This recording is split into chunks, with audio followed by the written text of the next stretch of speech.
Hello and welcome to NewMouth's podcast. I'm Sarah, and every week we'll journey together through the intricate world of dentistry. From dispelling myths to exploring the latest in oral health, we've got a packed show for everyone. Ready to dive in? Let's go. Welcome to NewMouth's podcast. I'm Sarah, your host for today, and we have a fascinating topic lined up for you. We're diving into a dental and oral health issue from history, Phossy Jaw. To help us unravel this, I'm thrilled to introduce our expert guest, Dr. Jake, a seasoned oral health specialist. Hi, Jake. Thanks for joining us today. Hi, Sarah. Thanks for having me. Happy to be here.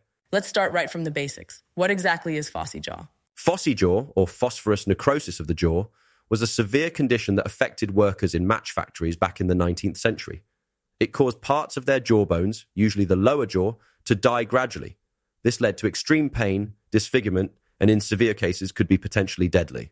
That sounds horrendous. How did people end up with Phossy Jaw back then? Well, Phossy jaw was caused by prolonged exposure to white or yellow phosphorus, which was a key ingredient in match production. Factory workers inhaled phosphorus vapors, and these vapors were toxic. Over time, these chemicals would accumulate in the body and cause the jawbones to decay. What kind of symptoms did these workers experience? It started with persistent toothaches and swollen gums. Over time, abscesses would form, leading to tooth loss. Eventually, the jawbone would die, and this decaying tissue emitted a foul odor. In some cases, the exposure went so far that the dead parts of the jawbone would glow in the dark due to the phosphorus. That's terrifying. How was Phossy Jaw treated back then? Treatment was pretty grim.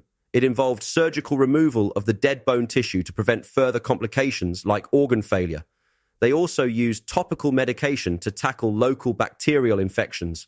Despite these efforts, the disease often left people disfigured and made everyday activities like eating and talking incredibly difficult.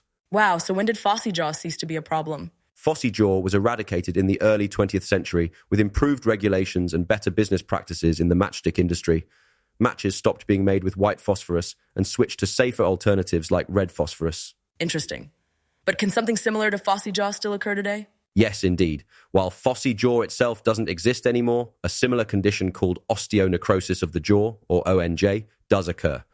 It's often related to certain medications used to treat cancers and osteoporosis that contain bisphosphonates. How do these modern medications cause jaw issues? Bisphosphonates affect the jawbone similarly to how white phosphorus did.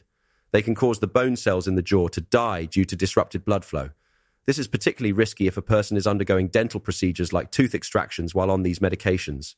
So how is ONJ prevented and treated today? Doctors generally advise pausing these medications before any major dental work is done. Good oral hygiene, avoiding smoking and alcohol, and using antibiotics to prevent infections can also help.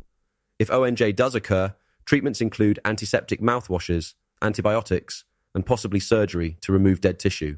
It's good to know that we have better ways to manage these conditions now. Is there anything else you'd like our listeners to know about Phossy Jaw or ONJ? Just that it's a stark reminder of how far we've come in terms of workplace safety and medical advancements.